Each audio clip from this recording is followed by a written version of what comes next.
এদেশের নেতৃত্ব বেগম খালেদা জিয়া দেশপ্রেমী সন্তানদের সামনে নিয়ে 111 সময় বলছে যে আপনি খালি দস্তখত দেন যে আর এদেশে রাজনীতি করবেন না, 2 সন্তান সহ চলে যান।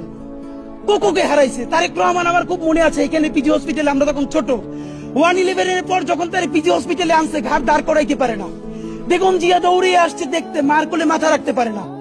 এই ভদ্র মহিলার আল্লাহ কি দেশপ্রেম দিয়ে বানাইছে দেখেন।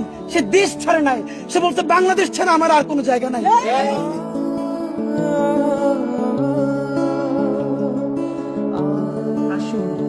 প্রতিহিংসা, প্রতিশোধ নয়, পারস্পরিক ভালোবাসা ও ভ্রাতৃত্বের মাধ্যমে আমরা সকলে মিলে আমাদের প্রিয় মাতৃভূমিকে, বাংলাদেশকে সত্যিকার অর্থেই একটি বাসযোগ্য, উন্নত ও গণতান্ত্রিক রাষ্ট্রে পরিণত করি।